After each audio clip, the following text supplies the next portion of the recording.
자, 방금 여러분들이 푸신 모의고사는 파이널 6-5차 모의고사고 등급 컷은 이렇게 홈페이지 들어가서 보시면 되고요. 방금 드린 말씀처럼 선생님이 실전형으로 이게 푸는 게 아니었어서 그냥 수업 준비용으로 이게 지난주에 좀 바쁜 일이 좀 많아서 이거를 이렇게 실전으로 풀고 또 수업 준비로 점검하고 이랬어야 되는데 그냥 수업용으로만 풀어가지고 실전의 상황에서 학생들의 체감이 좀 예측이 잘 안 돼서 문제가 쉬운지 어려운지 모르겠습니다. 개인적으로는 8번 같은 문제는 막상 풀어보면 쉬운 문제인데 손이 상당히 많이 가는 문제고 출제자가 원하는 정보를 정확하게 캐치해야만 하는 뭐 좀 그런 수준의 문제라고 볼 수가 있는데 일단은 뭐 늘상 하듯이 독서로는 일단 넘어가고요. 전체적으로 독서로는 이 얘기를 해드려야겠다. 여러분들 앞으로 우리가 모의고사가 5개 더 남았고 정확하게 말하면 과제물도 5개 정도를 더 받을 거니까 10개 정도의 모의고사가 남았을 건데 그 10개의 모의고사가 다 균등하게 여러분들이 원하는 성적으로 절대로 안 나옵니다. 그런 일은 없어요. 한 80점 받던 아이가 60점으로 떨어지기도 하고요. 뭐 60, 70점 받던 아이가 90점으로 오르기도 하고 점수 기복 차이가 있습니다. 이거는 어쩔 수 없는 거야. 그래서 우리가 이게 우스갯소리처럼 들릴 수 있으나 하늘에 의지해야 되는 게, 하늘에 부탁해야 되는 게 하나 있죠. 그 기복의 흐름에서 좀 정점 타이밍에 수능으로 오기를 바라는 거지. 절대로 기복이 없이 꾸준히 점수 나오는 경우는 없어. 아까 선생님이 농담 섞어서 이제 소원이 얘기를 잠깐 했는데, 소원아, 너는 사고력이 되게 좋은 거야. 진짜로 예전에도 그 소원이 같은 학생이 있었는데, 문제의 난이도가 높건 문제의 난이도가 낮건 간에 특정 점수대를 계속 만드는 아이가 있거든? 그러니까 어려워도 뭐 80점, 쉬워도 80점, 이런 거야. 이 학생은 사고력이 되게 좋은 학생이야, 진짜로. 근데 생각을 할 때 조금 더, 뭐라고 해야 되나. 좀 기술적으로 좀 편하게 생각을 하면 돼.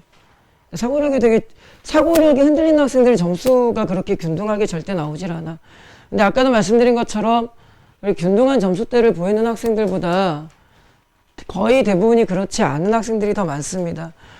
지난 시간에 말씀드린 것처럼 해설 강의를 이제 지난주부터 좀 간단히만 하고 여러분들 이제 좀 일찍 뭐 그렇게 해봐야 뭐 그렇게 다이나믹한 드라마틱한 일찍 끝나는 상황은 아니겠지만 간단하게 좀 볼게요.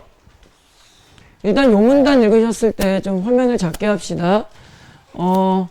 그렇게 지문이 어렵게 흘러가지는 않았을 것 같은 느낌이 들기는 하는데 빈곤에 대해서 이야기를 하고요. 여기 보면은 빈곤 지수들이라고 되어 있어요. 그러니까 빈곤 지수가 상당히 여러 개가 있고요.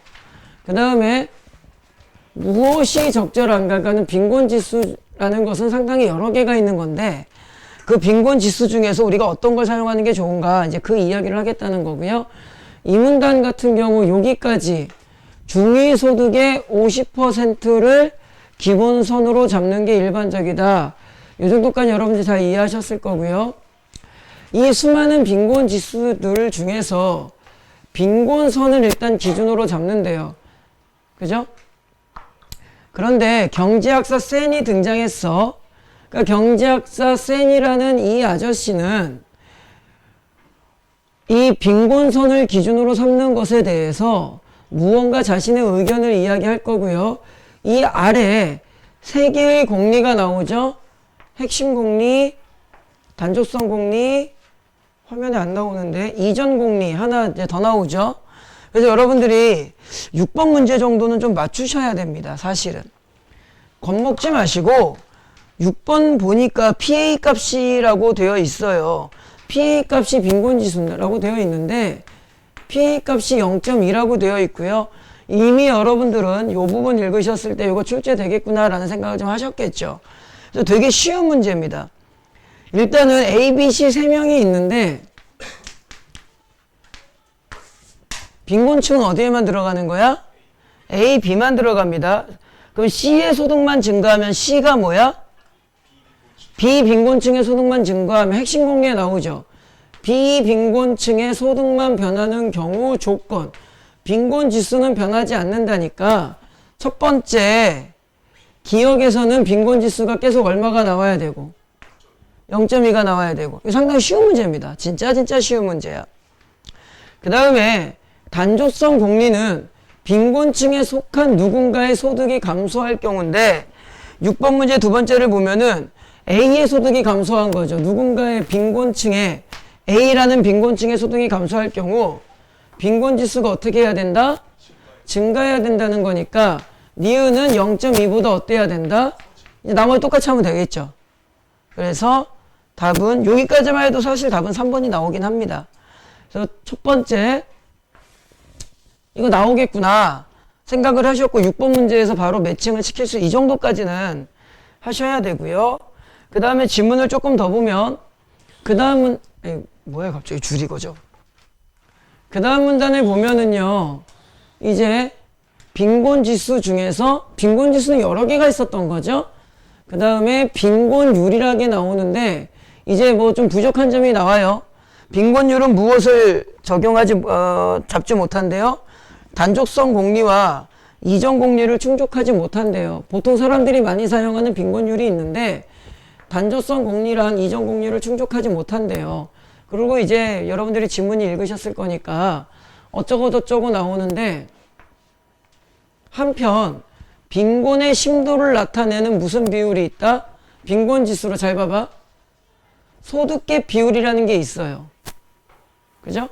이 소득계 비율은 또 어쩌고 저쩌고 막 이야기를 하는데 뭐 여러분들이 잘 읽고 나서 이게 계산식이 나와요. 우리가 항상 강조한 거지. 계산식의 중요성. 그래서 5번 문제에 혹시라도 1번이라고 해서 틀리신 분은 아마 내 생각에 그냥 긴가민가 싶어가지고 찍듯이 풀으셨을 겁니다. 계산식을 적으면은 저 식을 적으면 어떻게 되냐면은요. 빈곤 성분의 총 빈곤 갭이 되고 곱하기 이제 선생님이 예전에 그 얘기했죠. 나누다라는 말이 나오면 분수 곱셈식으로 바꾸라고. 그게 훨씬 더 편해. 여기 지문 읽어보시면 나눈다라고 나오거든요. 그 나눈다라는 것을 선생님이 지금 분수 곱셈식으로 바꾼 거야. 이게 무조건 편합니다. 그래서 분수 곱셈식으로 바꾸면은 빈곤 인구 수분의 1. 얘가 소득갭 비율이 되고요. 이 소득갭 비율은 0보다 이걸 n이라고 하면 0보다 크거나 같거나 또는 뭐보다 0과 1 사이에 존재한다고 되어 있죠. 그죠? 그럼 이 상태에서 5번의 1번 선지를 보시면은 총 빈곤 갭은 요거네요. 그죠? 그럼 이제 선택지에서 출제자가 총 빈곤 갭을 가지고 물어봤으니까 이 총 빈곤 갭을 다시 식을 바꾸면은 분수식 바꿀 수는 있잖아. 그죠? 이거 뭐 넘기고 곱하고 미주가리 삐빠빠 와우 하면은 이거 곱하고 이거 곱하면 되는 거 아니야. 그죠? 그럼 어떻게 돼? 빈곤선 곱하기 빈곤 인구 수분의 총 빈곤 띄어쓰기 엉망이 되었네. 총 빈곤 갭이 되죠. 우리가 옛날에 그게 얘기했죠. 분수식이 나왔을 경우에 숫자 뭐랑 비교하는 것도 필요하다? 숫자 1이랑 비교하는 것도 필요하다. 근데 이 값은 1보다 어때야 돼? 작거나 같아야 되니까 이 값이 1보다 작다라는 말은 분자값이 분모값보다 클 수가. 그 얘기하는 거예요. 5번 1번 선지가. 자, 두 가지를 이야기한 겁니다. 세 가지겠죠. 첫 번째, 계산식은 반드시 메모하셔야 돼. 두 번째, 나눗셈이라고 나오면 분수식으로 바꿔라. 세 번째, 분수식으로 바꿨을 때 얘는 그냥 숫자 1을 제시했기 때문에 당연한 거고 분수식으로 바꿨을 경우에 숫자 1과 비교했을 때 어느 게 더 클 수 있냐 작을 수 있냐 또는 이런 것도 있겠죠. 얘네들과는 반비례 관계고 얘와는 비례 관계까지. 이거 많이 연습했던 거야. 5번에 1번 선지는 여러분들이 잡아주셨어야 돼. 우리가 많이 했었던 거기 때문에. 그리고 나서 뭐 나머지 뭐 잘 읽었다고 좀 보고요. 그 지문을 꼼꼼하게 읽을 수는 없고요. 우리가 이제 어제 강의할 때 드렸던 이야기 중에 하나가 최근 수능에서, 최근 수능이 어딨어. 6월, 9월에서 선생님이 계속 눈여겨보고 있는 게 뭐라 그랬어? 선택지를 좀 섬세하게 낸다 그랬죠. 7번에 2번 선지 하나만 좀 볼게요. 7번의 2번 선지를 보면은 국가 전체를 대상으로 측정한 진위 개수가 증가하더라도 값이 변하지 않을 수 있다. 자, 지문 아래쪽에 나지문이죠. 여기 이제 센지수가 나와요. 근데 센지수를 보시면은요, 뭐 이것저것 고려를 하는데 여기에 조금 새로운 개념인 진위 개수가 나오죠. 그죠? 진위 개수에 대한 개념이 여기 나오는데, 다시 말하면은 진위 개수는 소득 분배 상황을 담아서 대상 집단의 구성원 등간 소득 격차를 나타내는 거야. 그러니까 국가 전체를 가지고 진위 개수를 만들 수가 있는 거야. 그런데 이 센 지수 같은 경우는 국가 전체를 가지고 진위 개수를 만드는 게 아니라 뭐를 가지고 만드는 거야? 국가 구성원 중에 정확하게 그러죠. 빈곤층만을 가지고 만드는 거예요. 이걸 이제 그림으로 설명을 하면 국가인구 전체를 놓고 봤을 때 중위소득 50%를 기준으로 누가 있는 거야? 빈곤층이 있는 거고 비빈곤층이 있는 거겠죠. 얘네들 전체에 뭐가 있는 거야? 얘네들 전체의 진위계수가 있는 건데 센 지수는 그 중에서 뭐만 이용할 거야? 얘네들만 가지고 소득격차를 찾겠다는 거지. 그죠? 그러니까 7번의 2번 선지 국가 전체를 대상으로 했을 때 진위계수가 증가하더라도 값이 변하지 않을 수 있다. 이 비빈곤층만 증가해버리면 그만 아니야. 센 지수는 요것만 이용할 건데 국가 전체를 했을 경우에는 얘네가 증가해버려도 변하지 않을 수가 있는 거겠지. 그죠? 그래서 7번의 2번 선지는 6구 수준의, 수준이라는 말은 좀 그렇고요. 6구 모평에서 조금 느꼈던 거랑 좀 비슷해. 알겠니? 그래서 7번의 2번 선지 조금만 여러분들이 다시 한번 검토하셨으면 좋겠고요. 3번 선지랑 7번 보신 김에 7번의 3번 선지랑 5번 선지 같은 경우는 그 오른쪽 꼭대기에 나와 있는 뭐 이상한 계산식 하나 있어요. 센 지수는 P는 H 곱하기 삐삐삐삐 뿌빠 삐빠라 삐빠 뿌빠빠. 나 이거 읽으면서 포기했어요. 이렇게 맞추면서 읽어야 되잖아. 진짜로 농담이 아니라 이걸 내가 수업 준비를 어디서 했냐면은 그때 나 본 적 있지? 투썸플레스에서 미르가 이제 공부하고 싶다 그래가지고 저기 아이파크 투썸플레스에서 수업 준비하는데 이제 채원이도 만나고 했는데 안 보여. 그 카페 조명이 무슨 느낌인지 알지? 1이랑 I가 안 보여가지고 내가 8번 문제를 8번, 7번을 못 풀었어. 아니 나는 계속 보고 있었어 진짜로.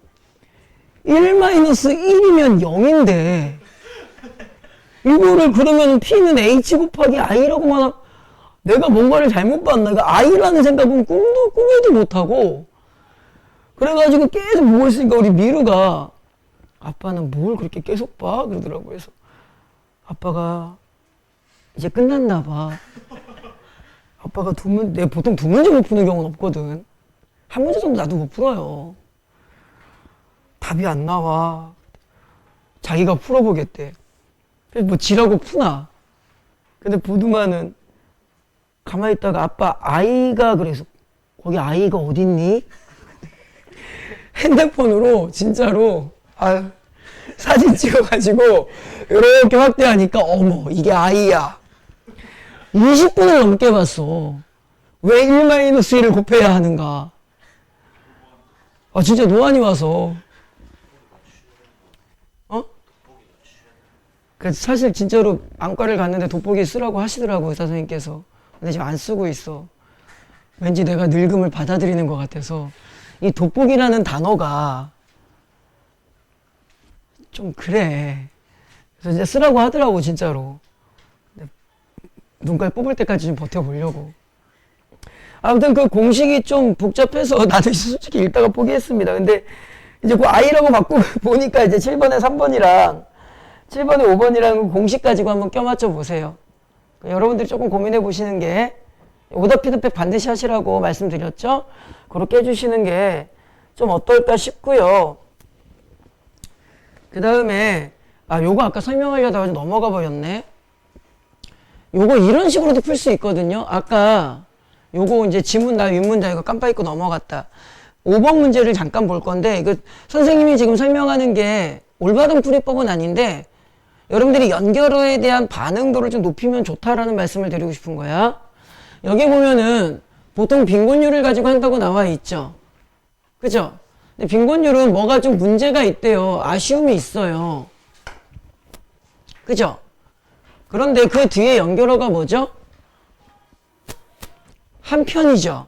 사실 되게 강조하는 연결어이기도 합니다. 여기까지 됐니?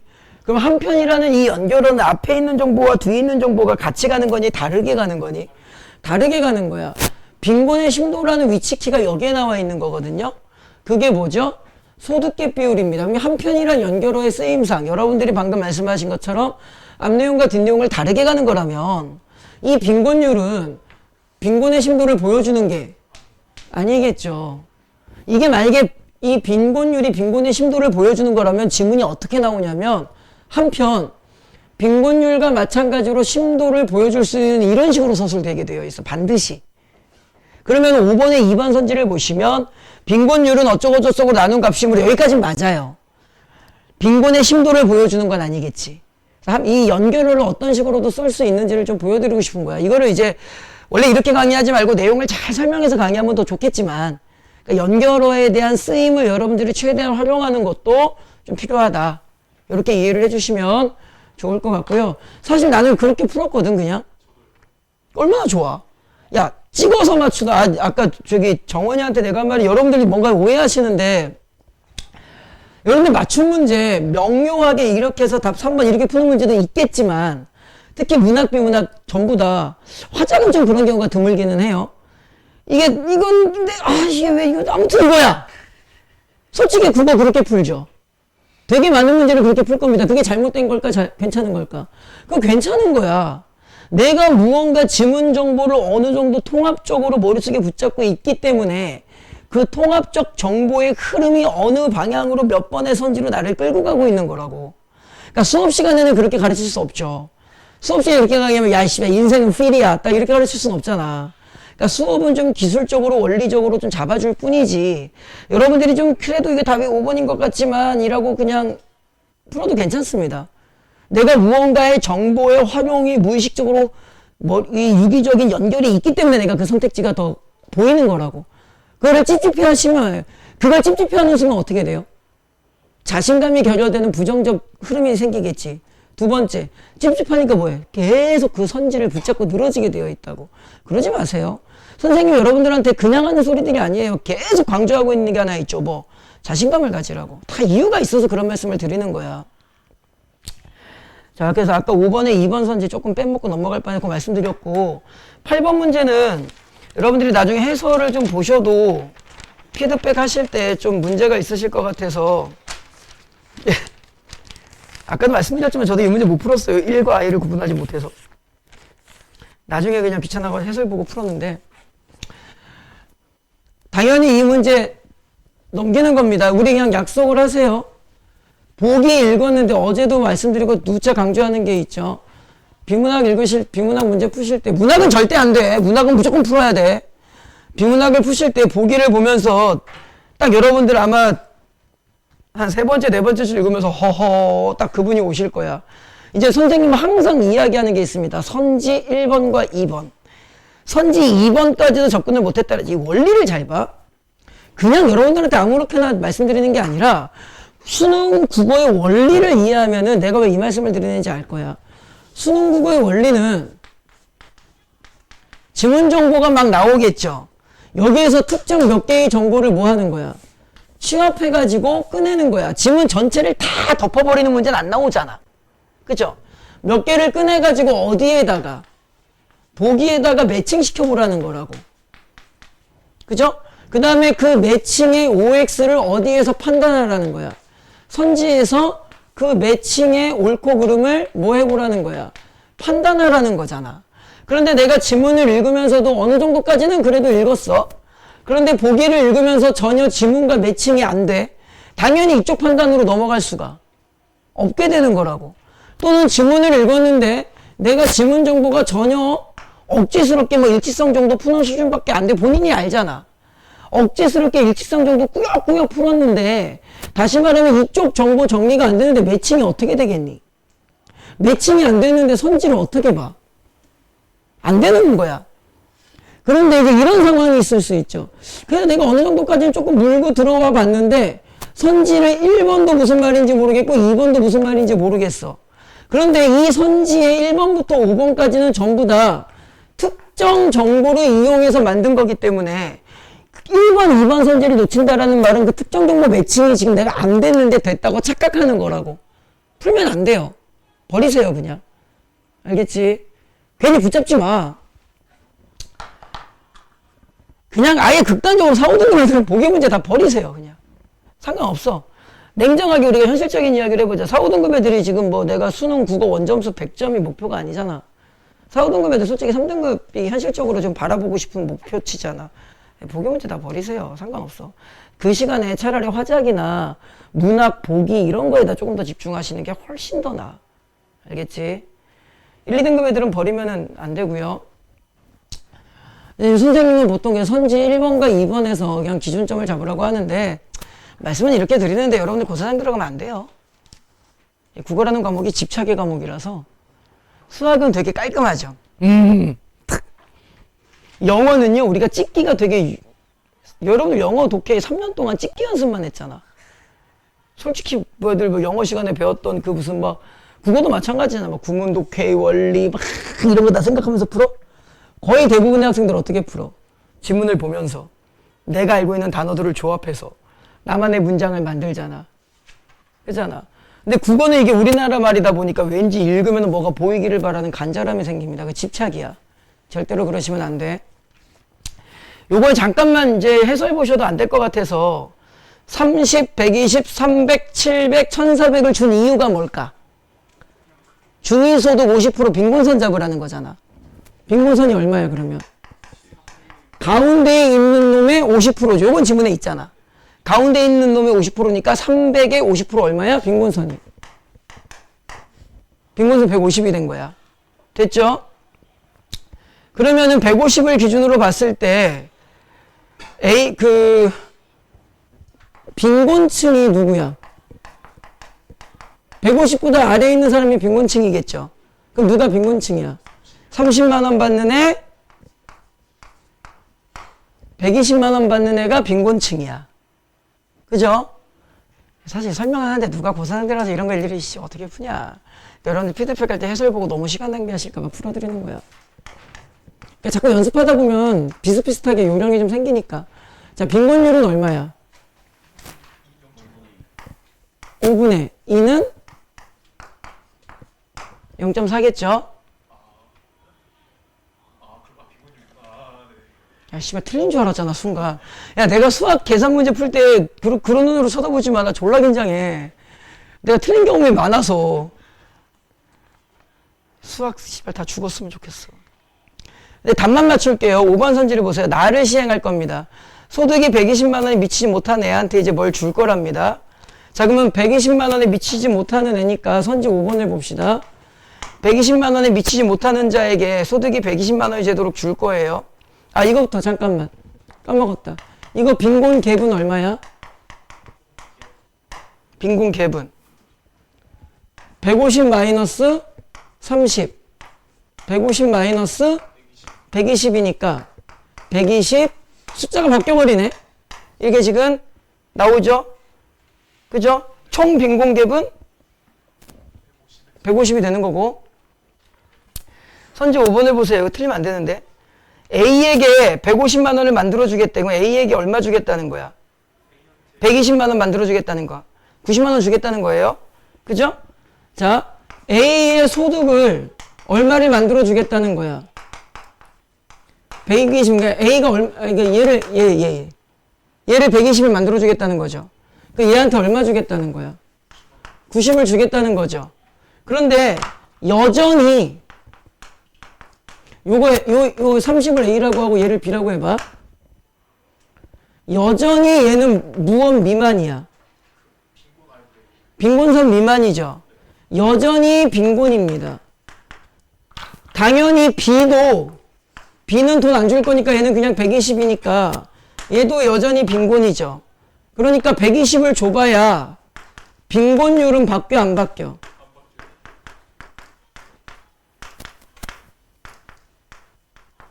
빈곤율은 변하지 않아. 됐니? 그러면은 빈곤 갭은 어떻게 될까? 빈곤 갭은 줄어들겠죠. 150에서 얘가 120이 돼버렸으니까.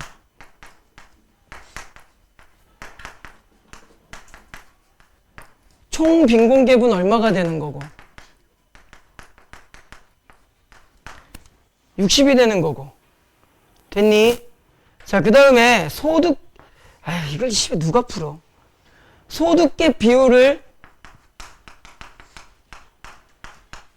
계산해봐. 이거 소득갭 비율 아까 칠판에 지웠는데 나누기 곱하기 나왔던 거 있죠? 그거 계산하면은 150분의 60 곱하기 2분의 1 해가지고 이게 얼마 나와? 0.2가 나와. 이건 계산식 아까 선생님 칠판에 썼다가 지운 거 있지? 거기에 집어넣으면 소득갭 비율이 그대로 나옵니다. 알겠니? 아까 잠깐 썼었던 거 있잖아. 그 5번, 1번 선지 설명하려고. 그거 그대로 넣어버리면 0.2가 나와요. 이걸 내가 왜. 그리고 센 지수는 얼마냐? 이건 이제 나머지 너희라서 시간이 너무 오래 걸리니까. 그러면 센 지수가 얼마가 되는 거야? 여기 아까 뭐 H, 뭐 P 어쩌고저쩌고 1-I 어쩌고저쩌고 있죠? 거기에다가 요거 싹 집어넣으면은 센 지수가 얼마 나오냐면 0.08이 나와. 알겠니? 그때 여러분들이 0.08을 잡을 때 얘네 둘 다 소득이 얼마가 됐니? 완전 균등이 된 거죠. 이 완전 균등이 됐을 때 지문에 나와요. 진위계수는 얼마라고 나와? 진위계수는 0이라고 나와. 그러니까 선생님이 지금 보라색으로 체크하는 진위계수, 총빈곤갭, 소득갭 비율 이거 하면은 센 지수가 0.08이 나와요. 이거 완전 개 노가다 문제지. 이게 무슨 국어 문제야. 이거 수학 문제지. 그러니까 여러분들이 나중에 해설지 보셔도 이게 잘 접근이 안 되실 것 같아서 그냥 계산을 한번 보여드린 겁니다. 당연히 이거 고사장 들어서 이 문제 나오면 어떻게 해야 돼? 버리세요. 팁을 하나 말씀드리면 딱 봤을 때 계산 공식이 다 나와 있다. 공식이 다 나와 있다. 그러면은 그 공식이 좀 길 때가 있죠. 그지? 그럴 때는 좀 뒷번호로 찍으시고요. 공식이 간단할 땐 앞번호로 찍으세요. 내가 왜 그런 말을 할까? 그냥 한 소리야. 여기 다 모번이라서. 그냥 느낌으로 찍어야지 뭘, 그게 어딨냐. 근데 사실 이거 지문 내용은 어렵지 않아요. 8번 문제만 조금 까다로운 거죠. 그러니까 여러분들이 여기에서 눈여겨보실 것은 다시 해볼게요. 5번의 1번과 5번의 2번 선지. 5번의 1번에서는 계산식의 메모의 중요성, 분수식으로 바꾸기. 5번의 2번 선지에서는 연결의 활용. 그 다음에 7번의 2번 선지를 정확하게 보라. 8번 문제는 버리는 거야, 사실은. 됐죠? 그 다음 지문은 좀 노가다 지문이라서 건너뛸 거, 어려웠을 겁니다, 이거. 뭐, 동일 단어들도 많고요. 그 다음에 14번부터 17번은, 선생님이 지금 방알림전을 해야 돼가지고, 17번은 여러분들 그 해설 보셔도요, 되게 긴가민가 할 겁니다. 지문이 그렇게 어려울 것 같진 않은데, 지문 내용을 14번부터 17번 간단하게만 지문 내용 보면 에일리가 실험을 했죠. 소리가 나오는 위치를 우리가 어떻게 할 수 있을까? 근데 이게 개인적으로는 지문이 조금 아쉽게 소설된 게 이문 혹시 이거 16번에 1번이라고 한 사람이 있니? 없니? 지문 소설이 이제 개인적으로 조금 아쉬운 게 뭐 그렇게 아주 아쉬운 건 아닌데 이문단만 봐봐. 양쪽 귀에 도달하는 시각 차이로 방향을 지각하는지를 확인하기 위해 양쪽 귀를 막은 상태에서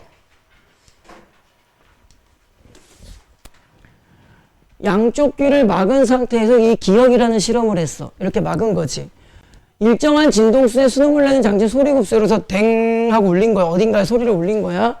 소리를 먼저 울린 상태에서 양쪽 귀를 동시에 열었다. 이게 무슨 뜻일까? 저기 16번에 1번 선지 이야기 하려는 거야. 귀를 막은 상태야. 아직 소리가 내 귀에 들어왔어, 안 들어왔어? 사실 이렇게 막아도 다 들리는데. 들어오는데, 사실. 이렇게 막았죠. 막은 상태에서 댕 했어. 그러니까 소리의 파장 여기에다 온 거야, 이미. 그 상태에서 어떻게 한 거야? 짠! 하고 뛴 거죠. 이미 소리는 여기에 와 있는 상태인 거라고. 그게 16번의 1번 선지야. 그런데 요 문장이죠. 소리를 먼저 울린 상태에서 양쪽 귀를 동시에 열었을 때 요 문장을 가지고 소리급소를 먼저 울렸다라는 말이 소리가 이미 여기에 도달했다는 뜻으로 생각을 하라는 건데 지문서술이 아쉬운 거지. 그지? 요건 수능에 만약에 요즘은 요대로 나오면 이거 논란 생겨요. 16번의 일반 선지를 그냥 그렇게 설명을 드린 거고, 이 지문 전체적으로 봤을 때 기억 실험을 가지고 우리가 판단한 게 하나 있죠. 도달하는 시각으로는 이게 되더라 안 되더라. 이거는 안 되더라. 그래서 마지막 문장에 시각 차이를 가지고는 방향 지각을 잡을 수가 없더라. 일단 이제 저 뒤에 가면 또 나왔는데 다시 그게. 근데 2문단은 그 얘기야. 근데 3문단은 이제 뭘 가지고 한 거야? 소리 그늘이라는 개념을 해서 니은, 소리 세 개를 가지고 했죠. 그런데 3문단의 마지막 문장을 보시니까 이게 맞는 것 같긴 한데 얘가 자신이 있어 없어? 자신이 좀 없는 거야. 그래서 3문단에서 실험을 한 번 더 했지. 그치? 그러니까 소리 세기 차이에 대한 실험을 한 번 더 한 거야. 그리고 나서 마지막 문단 갔을 때 이게 참 애매하게 서술된 건데 이렇듯 세기의 차로 온전히 설명되지 않는다. 이 말을 일단 세기 차로 어느 정도까지 설명을 할 수 있는데 이게 좀 애매하더라. 그렇다면은 이제 마지막 문단에서 뭐가 등장한 거야? 위상차가 등장한 거야. 그래서 16번에 5번 선지를 보면 니은이나 디귿은요. 둘 다 이 소리 세기를 실험한 거라고. 그러니까 소리의 세기가 컸을 때는 좀 됐는데 소리의 세기가 좀 작았을 때는 안 되네? 어떡하지? 위상차를 해볼까? 이렇게 된 거야. 그러니까 니은과 디귿 두 개를 합쳐서 위상차가 나오게 된 거라고. 그러니까 16번에 5번 선지는 뭐가 잘못된 거야? 달리가 잘못된 거야. 알겠니? 이거를 문단 후에 큰 덩어리를 잡으면 이렇게 되는 거죠. 1문단은 방향성 문단이 된 거고요. 2문단은 시각은 아닌 것 같다. 도달 시간은 아닌 것 같아. 그 다음에 3, 4문단에서는 세기인데 세기로는 다 설명을 못해. 그래가지고 뭐가 나온 거야? 위상차가 나온 거야.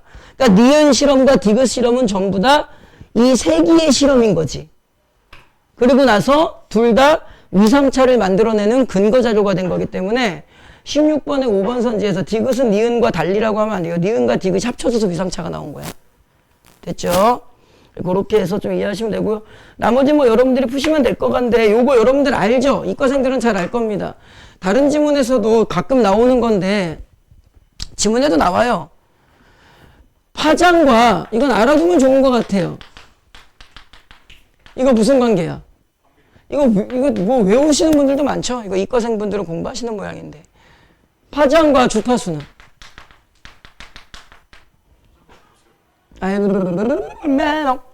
진동수와 주파수는? 이건 비례관계야. 그럼 당연히 얘네 두 개도 무슨 관계가 되겠어? 반비례 관계가 되겠죠. 이거 알아두면 좋더라고. 지문에도 나오긴 합니다. 그래서 15번의 1번 선지가 파장과 진동수의 반비례를 기억해서 제일 마지막 두 번째 줄에 진동수로도 넘기고 막 그런 거거든? 그래서 이거 알아두면은 15번의 1번 선지 되게 쉽게 찾습니다. 알겠죠? 그 다음에 17번은 선생님이 이거 수업 준비하면서 이걸 설명할까 말까 고민했는데 그냥 오늘 해설 읽으시는 게 나아요. 설명이 되게 길어집니다, 이거는. 아마 여기 절반 이상의 분들은 해설 봐도 뭔 소리야 싶긴 할 겁니다, 사실. 이거는 설명만 너무 길어져서 안 할 거고요. 그 다음에 문학을 일단은 조금 건너뛸 거고요. 건너뛰는 게 아니라 어디를 볼 거냐면은 방한림전을 볼 겁니다. 올해 수능에 방한림전 현우야 나와 안 나와? 이거 무조건 나와. 이거 안 나오면 내년에 나는 이제 정시리 수학학원을 할 거야. 그럼 지금도 집중해. 그냥 읽으면 안 되고요. 선생님이 무척 강조하는 게 있죠. 소설은 읽으면서 분석을 신경 쓴다. 시는 읽고 나서 선지 보면서 생각한다. 생각의 타이밍이 다르다 그랬죠.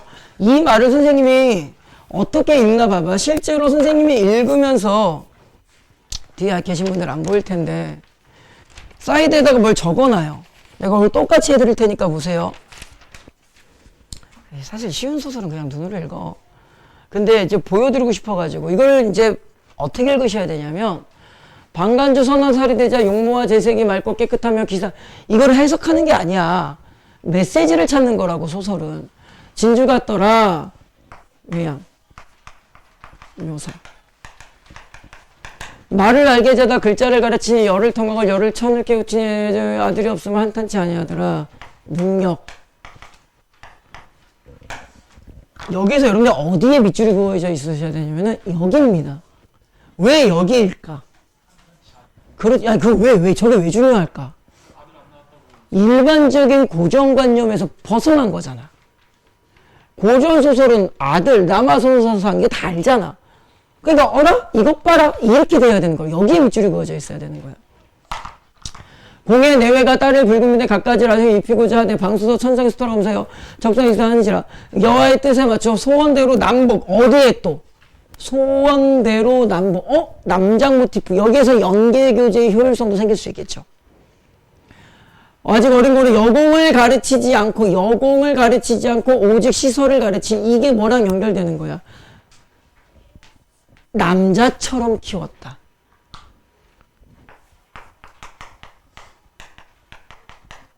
라이크 남자. 제주 날로 발전하여 저에게 통하여 모르는 것이 없고 200가지 정도이더라. 얼굴이 그냥 얘랑 똑같아. 굿. 이렇게 읽는다고. 좀 더 올려볼게요. 그러니까 꼼꼼하게 읽는 게 약간 이렇게 읽으면 어떤 효과가 생겨? 약간 속도감이 있어도 되는 거야. 메시지를 찾는 거기 때문에.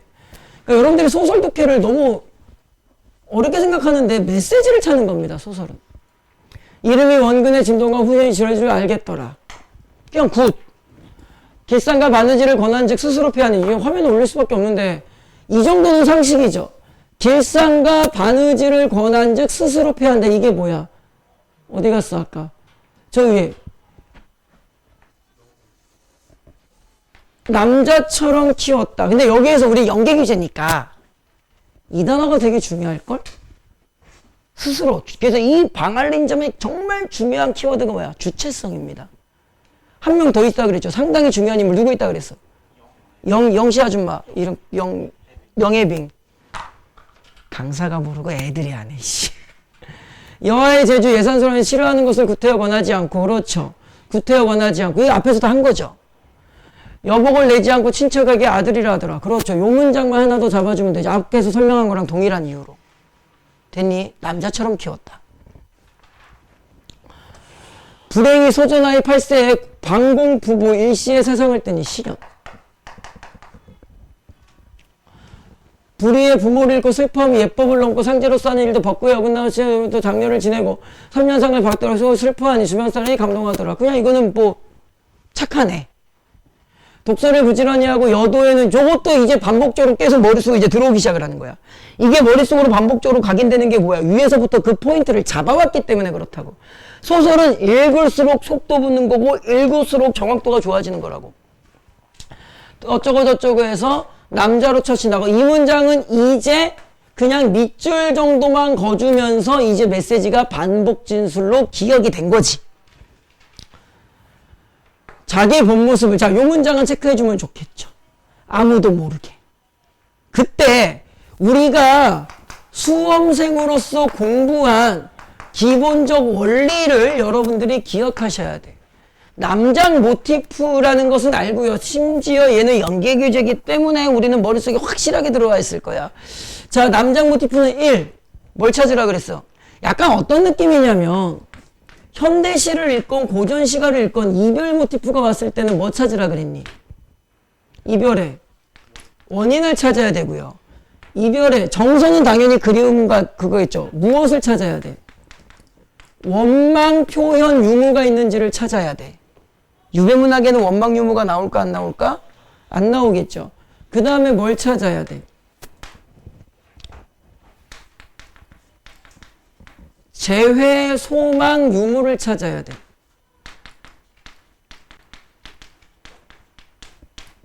그 다음에 뭘 찾아야 돼?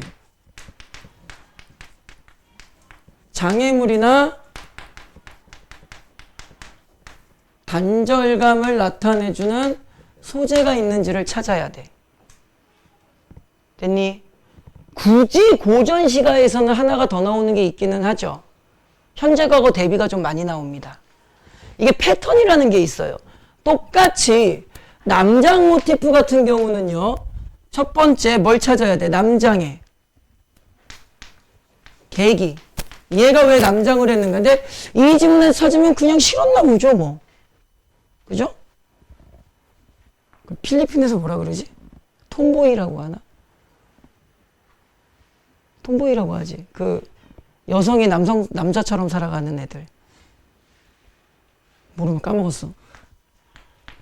계기와 이유가 있어야 돼. 그 다음에 뭐? 결국엔 걸립니다.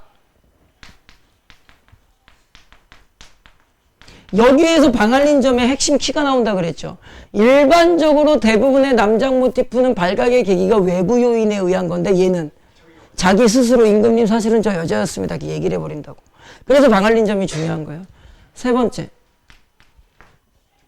아는 자와 모르는 자 플러스 알게 된 계기와 타이밍. 요거는 이제 이 알게 된 타이밍이 어떤 식으로 시험 문제 많이 나와. 순서 왜곡으로 많이 나와. 이 정도는 머릿속에 들어와 있어야 되는 거야, 수험생이라면. 자, 당연히 부모님은 알았겠죠. 친척들은 알았을까, 몰랐을까? 친척들은 몰랐고 부모는 알았죠. 그런데 그 밑에를 보면은요. 요 문장부터 읽어봐. 비복에게 엄히 명하여 이 말은, 이 비복은 이 정도 단어는 알아야죠. 종들입니다. 노비들이에요. 노비들은 알았다는 뜻이겠어, 몰랐다는 뜻이겠어? 알았다는 뜻이야. 그러니까 걔들한테 씨발 말하면 죽는다 이러고 있는 거라고. 그래야 아랫 내용이 잡히는 거죠. 유무가 소저에게, 소저는 방알림이겠죠? 소저가 너 9살이, 야 9살 초등학교 2학년인데 공자는 다시 생각해서 이 말이 무슨 뜻이겠어? 해석이 들어갈 수 있겠죠. 남장을 그만하고 부모님은 어쩌고저쩌고 해라 그러니까는 당연히 호칭, 어제도 이야기했죠. 호칭을 조심하라 그랬죠. 그래서 공자가 누구야? 방알림이 뭐라 그래? 닥쳐라 라고 이야기를 하고요. 요 문장을 기억하세요. 입신양명하여 부모의 후사를 빛내겠다 다짐을 했죠. 그러니까 위에서부터 지금 선생님이 읽은 것처럼 와줘야 된다고. 요 문장 기억하고 있어요. 그리고 나서 이제 다른 사람들도 말 안 하고 요거 그냥 이제 읽으시면 되고, 다음 페이지를 봤을 때 좀 특이한 점이 하나 있습니다. 뭐가 특이하죠? 이게 영웅 모티프를 살짝 물고 들어왔는데 기본적으로 호황이라는 단어는요 오랑캐 호자예요. 그래서 고전소설에서 호황이라고 나오면 오랑캐의 왕이라는 뜻이야. 보통 영웅 모티프 소설에서 오랑캐랑 싸우면 오랑캐의 왕을 굴복시키겠죠. 그 얘가 막 비참해지고 초라해지고 막 분노를 느끼고 적개심을 느끼는데 얘는 안 그래. 야 씨발 너 한 번만 봐줘. 방알림이 뭐라 그래? 그래 하면 둘이 사이가 좋아져. 이거 되게 특이한 케이스입니다. 그래서 아까랑 똑같이 여러분들이 이거를 그냥 읽으면 안 되고요. 이렇게 읽어야 돼. 모든 명제의 지름은 호황을 가진 호황이 마치 벗어나지 못하는 사라춤이 장막의 호황의 결말을 풀어 주었어. 어떻게? 항복할 뜻이 없거든. 다시 승부를 다투어 보겠는가? 항복 유도구나.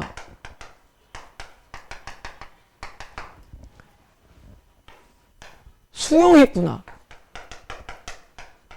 보통 이러면서 이제 대부분의 고전소설을 이렇게 수용한 다음에 뒤돌아서서는 어때? 복수할 거야. 막 이러거든. 근데 얘는 안 그래. 관계 개선이 돼. 왜 이렇게 잡아주셔야 돼? 특이점이기 때문에. 그냥 읽는 게 아니라고. 그러니까 이런 문장들이 정확하게 나와주는 거죠. 그래서 호황을 또 잘 대접하고 호황은 돌아가고 잘 가라고 또 전송도 해줘. 그러니까 이거를 꼼꼼하게 잡지 말고 맥락을 잡으면 관계 개선. 관계 개선이라고 쓰는 게 되게 중요한 거야. 여러분들이 시험지에다가 관계 개선이라고 쓰는 순간 그게 내 머릿속에 각인이 되기 때문에 쓰는 게 되게 중요한 거라고. 돌아오고 나서 뒷내용은 아무 내용이 없어요. 읽어보니까 임금님이 정말 축하하고 승진도 시켜주고 그냥 다 좋아하는 이야기밖에 안 나와. 그냥 축하. 그리고 나서 마지막에 봤을 때, 자, 여기에서 선생님이 항상 강조드리는 게 있죠. 문학은요, 선지가 1.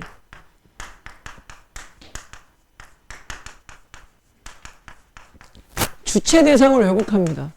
많이 했었잖아, 이거. 어제 우리가 연탄 한 장 했었죠. 이 세상에서 가장 아름다운 것은 연탄차가 올라가는 거야, 연탄이야. 연탄차가 올라가는 거였죠. 주체 대상을 왜곡하든가. 2.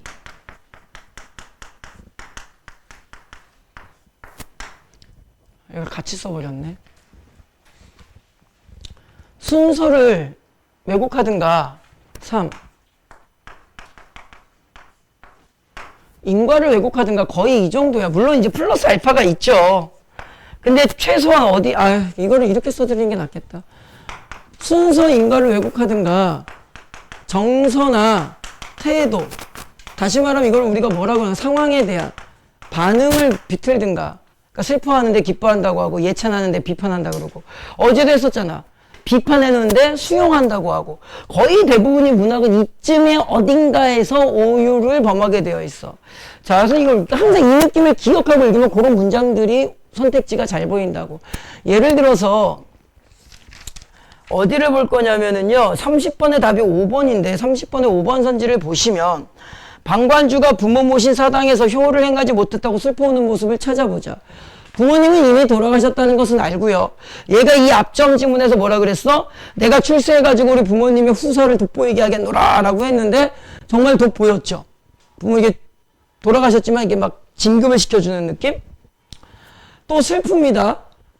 이제 돌아가셨으니까. 이러한 영화를 고할 곳이 없이 부모를 일찍, 자, 문장을 잘 보세요. 이러한 부귀 영화를 만들었으나 얘가 부모님이 일찍 돌아가셨으므로 얘가 원인이죠. 그래가지고 자기가 무엇을 행하지 못한다고 말을 한 거야. 효를 행하지 못한다고 말을 한 거야. 내가 이렇게 출세했는데 살아계셨다면 좋았을 텐데 돌아가셔서 속상한 거야.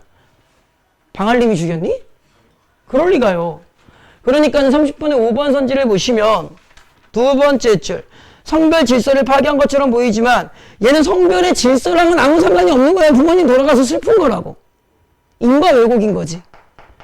항상 문학의 선지는 이쯤 어딘가입니다. 알겠니? 여기에다가 이왕 칠판에 적은 김에 반대 방향으로 세 가지만 더 적어보면 1. 선지에 무엇을 초점화를 시키는 거. 이거는 선생님이 계속 강조하고 있죠. 대신에 선지 초점화 시키실 때 뭘 조심하셔야 돼? 부정서술어를 조심하셔야 돼. 서술어가 부정서술, 뭐뭐가 아니다 이래버리면 답이 안 나오니까 부정서술어 조심하셔야 되고. 2. 분할과 무엇을 해라? 치환을 해. 이거 수업 시간에 많이 이야기를 했죠. 마지막 3. 이거는 원래 3번은 올해 강의에서 이제 선생님이 강조하는 겁니다. 작년도 강의까지는 별로 이야기하지 않았어요. 보기와 선지의 직관적인 연결성을 찾아라. 이 직관적인 연결성이 깨지면 그 선지는 오류 선지가 되는 거야. 직관적인 연결성이 다 잡혔는데도 답이 안 나오면 그때 이제 지문 내용 일치성 보는 거야. 이것만 기억하면 돼요. 문학의 선지는 이 안에서만 나옵니다. 물론 추가적인 게 있겠죠. 뭐 표현상의 특징이라든가 여러 가지가 있겠지. 또 표현상의 특징을 어떻게 그 일일이 다 적어. 그리고 팁을 하나 말씀드린 게 있죠. 본인이 시에서 주로, 소설도 마찬가지입니다. 시나 소설에서 이거 2시간이면 다 합니다. 진짜. 이 2시간을 투자 안 해가지고 표현상의 특징, 서술상의 특징을 틀리는 거라니까. 표현상의 특징이나 서술상 특징 문제를 조금 힘들어하는 이유는 두 가지입니다. 첫 번째가 뭐야? 뭐 역설법, 반어법, 서리법 이런 것들을 내가 잘 못 찾는 거야. 못 찾는 건 사실 좀 노력을 하셔야 되는데, 두 번째 이유가 뭐냐면은 그게 잘 안 찾아진다 또는 그 개념이 잘 안 되어 있어서 그래. 그럼 이제 해결책을 찾아보자. 여러분들이 이제 3학년 초라면 열심히 읽고 개념을 공부하고 찾는 연습을 하면 되겠지. 수능 얼마 남았는데. 물론 누군가에게는 아주 긴 시간이 있을 수 있으나 보편적으로 우리에겐 시간이 그다지 많지가 않죠. 그러면은 즉각적으로 마약이 뭐야? 진통제라도 몸에 넣어야 될 거 아니야. 예전에 말씀드렸죠. 이거 자기 자신 없다. 좀 찝찝하다, 불안하다. 딱 2시간만 투자하시면 돼. 3개년 6월, 9월, 11월 것만 이게 무조건 첫 번째 문제 정도에 나오죠. 어떤 문제인지는 알잖아.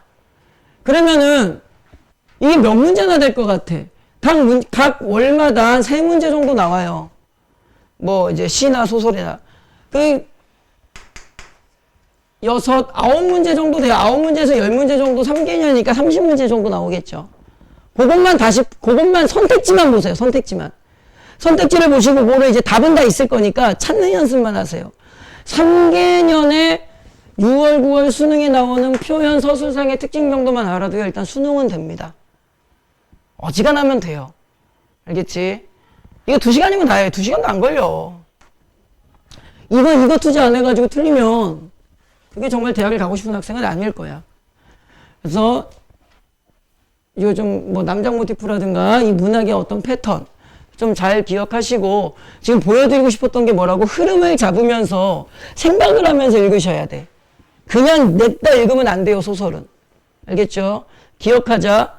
시는 좀 읽고 선택지 보면서 생각을 많이 하는 거고 소설은 읽으면서 생각을 하고 선지가 쉽게 풀려야 돼. 그러다 보니 27번에 1번 설명할 필요도 없죠. 그죠? 그 다음에 28번에 1번도 마찬가지고요. 됐니? 29번 같은 문제는 지문 확인하면 당연히 답이 나와. 이것도 여기에 맞춰서 강의를 해보면 어디 갔노? 29번에 1번 선지 부모가 남긴 뜻 29번에 2번 선지 예의와 법도 이거 보면 지문에 다 안 나와요. 그리고 더군다나 B라고 요만큼밖에 안 묶였는데 이런 문제를 틀리는 건 말이 안 되는 거야. 이거 틀리는 학생 내가 솔직하게 말할까? 습관입니다. 습관. 대충 얼버무리고 찍어대는 습관. 이거 부끄러워야 되는 문제야 사실은. 자기가 확인하려는 습관을 키워야 되는데 얼버무리고 찍는 습관이 몸에 배어 있어서 그래. 특히 문학을 보통 그렇게 푸시는 분들이 많죠. 우리는 안 그럴 거야. 그 다음에 시간이 없어서 저기 25번 문제 하나만 보세요. 직관 연결 하나만 좀 설명해 봅시다. 보기를 보시면은요. 어디 갔노? 가자품 보면은 이제 뭐 아는 분들 많죠. 자연에서 나는 좋아라 니나 너 땡가당 땡가당. 강과 바다가 있는 고장에서 은거했죠. 자, 질문을 바꿀 거야. 화자는 지금 어디에 있어? 자연에 있어. 그래가지고 이 작품에서 그 강과 바다는 자연이자 은거의 공간이니까 좋은 공간, 나쁜 공간. 이게 되게 좋은 공간이야. 여기까지는 됐죠? 그죠? 화자가 어디서 살고 있다고? 자연에 살고 있어. 그럼 화자의 집도 어디 있어야 돼? 자연에 있어야 돼. 그럼 직관적 연결을 해보면은 세속으로 돌아갈 수 없게 된 처지. 아니야, 그게 아니야. B를 보세요. B를 보세요. 이미 화자는 자연 속에서 살고 있어. 그럼 B의 세 번째 줄. 그러니까 종장이죠. 남은 의미 뭐 갈 길을 어디로 갈 길을 속세로 돌아갈 길을 잊은 게 아니라 집으로 갈 일을 잊었다고. 무슨 말인지 알겠니? 그래서 25번에 잘못된 것은 몇 번이 되는 거야? 2번이 되는 거야. 얘는 자연 속에서 집 짓고 자연 속에서 살아. 됐지? 그래서 보기랑 연결시키면서 푸는 연습을 좀 하셔야 되고요. 그 다음에 일동장관 선생님이 눈여겨보고 있는 작품이긴 한데 말씀드린 적 있죠. 얘는 감상적, 내용적 이런 것만 분석하지 마시고 나와 있는 사실 정보 이거는 꼭 기억하자. 수능에 일동장관 나오냐 안 나오냐 그걸 말씀드리는 게 아닙니다. 몰라요 저도. 일동장유가 나오면 여러분들 뭐 생각해야 돼? 1. 공간 이동 체크하세요. 알겠죠? 2. 견문. 다시 말하면은 사실적 정보 생각하시고 3. 정서 태도를 계속 이게 여러 번 반복돼서 나오는 거야. 자, 무슨 말이냐면 나지문을 봅니다. 식후에 삼사상에 해운대에 가신다네. 내 숙소 매우 멀어 상파로 들은 후에 비로소 말을 터니 사행이 벌써 갔네. 비장과 군관들이 군복하고 늘어섰다. 나하고 산문사는 지름길로 바로 갔어. 공간 이동이 나온 거야. 어느 방향으로? 어떤 X라는 공간에서 어디로 가려고 하는 거야 지금. 해운사라는 공간으로 가는 거야. 근데 다른 애들은 먼저 어떻게 했어? 떠났어. 사실적 정보라고. 근데 우리가 이제 그래서 어떻게 했어? 지름길로 가고 있다고. 사실적 정보라고. 그러다 보니까 애들이 뭘 타고 가게 됐어? 배를 타고 가게 됐어. 사실적 정보라고. 그래서 배를 타고 가다 보니까 먼저 출발한 새끼들이 우리보다 어떻게 돼? 더 늦게 와. 그래서 오른쪽 꼭대기 뭐라 그래? 히히. 우리가 먼저 가지. 그게 이거라고. 이렇게 읽는 거라고. 알겠니? 일동장유가는 여러분들이 조금씩만 말립니다. 그리고 꼭 기억해. 단어 해석하지 마. 일동장유가는. 요만큼만 읽으세요. 요만큼만. 올해 수능에 일동장유가 나와. 내가 봤어. 나오기만 해 아주. 나머지는 이제 여러분들이 풀어보시고요. 시간이 있으면 조금 더 하고 싶은데 여기까지만 할게요. 자, 시험 보느라고 고생 많으셨고요. 우리는 다음 주에 만나고 나가시면서 과제물 잘 챙겨가시고 근데 그 모의고사, 과제물 모의고사 어떻게 훈련하시는지 그거 좀 하고 오셔야 돼. 그래야 다음 시간에는 이제 시간 배분 훈련을 좀 다른 컨셉으로 할 수가 있어. 무슨 말인지 알겠죠?